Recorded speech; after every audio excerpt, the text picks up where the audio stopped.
What's up, graphic designers? In this video tutorial, we're going to talk about how to create visual representations of the content you're learning at your very own workstation. Here we have an example with this new and improved remote learning lab logo. Here's an example that a draft that Virginia submitted this morning, which I love. She utilized the blending modes well. We're going to come back and we're going to analyze that photo in just a moment because it's excellent. I've got some suggestions, not just for her, but for everybody. And so I can see that we've got a number of submissions. So we're going to go through and we're going to take a look at some of your images of you at your workstations. And this is fun. This is nice for students and teachers to get a sneak peek of you and where you work and how you're learning. I love it. Albert's looking pretty intense. He's looking pretty focused, as is Genkai. That's awesome. Here we've got Ty with that pretty psychedelic tablecloth. Well done. I like that. That's awesome. Nice job. Cole's learning. Love it. He's got a few different angles. This is tremendous. Thank you so much, Olivia. And you know, one of the things that I really like about some of these images, as we have here with Genkai, is we've got like a light background right here, right? The wall and the window. And it's dark at the bottom of the image in the foreground between the desk and the sweatshirt, and that's going to come in really handy, and you're going to see why in a moment. So we'll take a look at a few more of these submissions. So there we got Derek. This is awesome. Another example of light and dark, and we're going to take a look at Casey. This is great. We've got the light and we've got the dark, and then the last one we're going to take a look at for right now is Pauline. So we've got a lot of light right here, and we've got some dark at the bottom of the image. And I love this photo because not only is it clear, but we can see her face. It's clearly academic in nature, right? She's working hard and on a Google Classroom, but also she's got like some elements that represent who she is and what she loves. She's got that Nintendo Switch. It's a nice sneak peek into the life of Pauline. All right, so let's jump right back into Photoshop.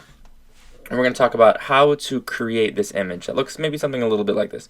So we're going to start with, we'll start with Casey. All right, so the first thing that I'm going to do, and you're always going to do, is you're going to press Command J to create a duplicate, just in case we want to go back. I'm going to press Command plus to zoom in just a tad. I'm going to press Command M to bust out curves to make the lights a little bit lighter. And we want, like, not the kitchen to be washed out, but we want it to be really light. That way there's a contrast when we superimpose that text. And so you can see I'm making just a subtle S curve, and I really like that. That looks great. And then we'll do Pauline again. I'm going to press Command M, and I'm going to shift this down just so we can see her face. I'm going to lighten the lights. We want that wall to be almost white, not quite white. And you know, okay. I think that looks great. So this is before and this is after. And you can see I didn't do Command J to make a duplicate copy, so I'm going to do that one more time. And it's subtle. Command M just a tad. All right. So what we need to do now is we need to get some images of your work. And what we want to include, okay, is 100% some of your handwritten math work. And so I pretend to teach geometry, and I have some examples of student work, right? So they're snapping photos of the work that they submit. And what you do not want is to take a photo of an image like this because it's so dimly lit. It's going to be really hard to extract your handwriting and the diagrams from the background. Instead, what you want are images that have lots of contrast. So you're going to want to take it either in the sun, like where there's a lot of natural light, or using like one of the the scanning apps that you may have on your phone, as we have in the case of this, except the resolution is a little bit low. So we'll do this one right here. So the first thing that you're probably going to need to do is desaturate. That will mean that the light blue and the vertical red of those lines will obviously become black and white. I'm going to press Command Shift U to desaturate, Command L.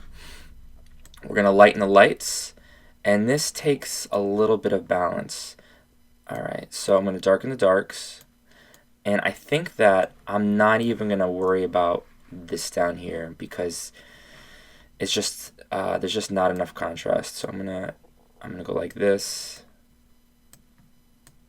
and I'm gonna find it so it looks good. All right, so this looks adequate. This sadly does not. I'm gonna use the rectangular marquee tool. I know that none of you guys are Tyler Edmonds. I'm gonna make a selection, press Command C, and then we'll demonstrate how to superimpose this onto your work. All right, so we'll go to Pauline. So clearly right here, I'm going to press Command T.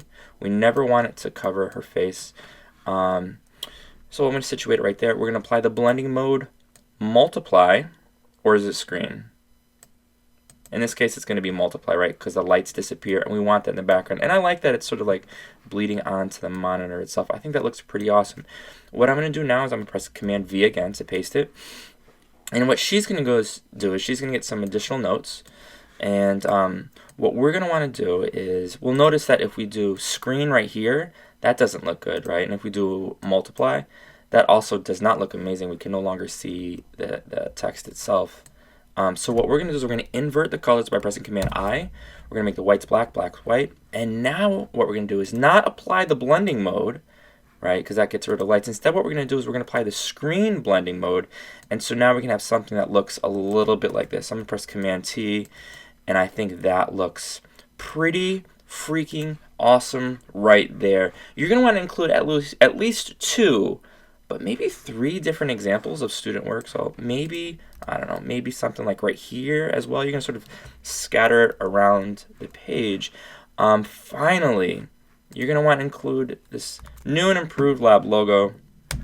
You can either drag it in or make a copy and paste it in. Oh, this is super big. I'm going to press Command T, and you're going to think about where would it make sense on your canvas to position it. And I think right here, this makes the most sense, right? There's not a whole lot going on right there. You don't want the logo to be super large, but I think that looks pretty awesome right there. So similar for Casey, I'm going to press Command V, and we'll decrease the size. And you know what, we'll come back to this. You guys can situate the logo as it makes sense for you. What I'm going to do is I'm going to press Command C, Command V, Command T, holding Shift. I'm decreasing the size. So this is going to go right across the cabinet, the microwave. All right. We're going to apply the multiply blending mode. That looks so freaking cool. I love that. Now, if you have something that looks, let's say hypothetically, it looks a little bit like this, we can never have anything obscuring your face. So I'm going to press the letter E. I'm going to right click, and I notice that the hardness is at 0%. That's crucial. And so we're just going to go like that. That looks cool. We never want to obscure your face. And so I'm going to press Command V again. I'm going to press Command I. I'm going to then change this to screen. And we're going to press Command T. And so now we're going to have some text right here in the lower left-hand corner. You guys see this? That looks kind of cool, right? And then you're going to put like the logo like maybe right there. All right, and then lastly, let's go back to Virginia. Where's Virginia? There she is. All right, so you can see that the suggestions that I made for her was to sort of shift this text right here over to the left, shift the economics, and you can see that she's got some handwritten text right here that she's going to shift over because we got that the back of the chair that's black. That looks awesome. And so we're going to return to my image right here. So definitely handwriting, but if you want to include some text of something that you're working on, so I'm doing a collaboration with Miss Price. What I'm going to do right now is I press Command Control Shift 4. What that does is it creates a selection and it copies it not to your desktop but to the clipboard. So I can press Command V to paste. I can see that it's right there.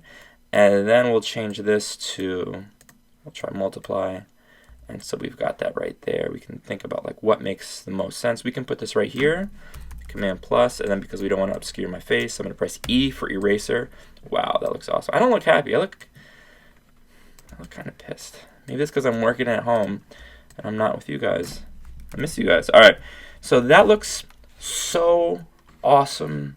I cannot wait to see what you guys produce. Submit your work as both a JPEG and a PSD. Good luck.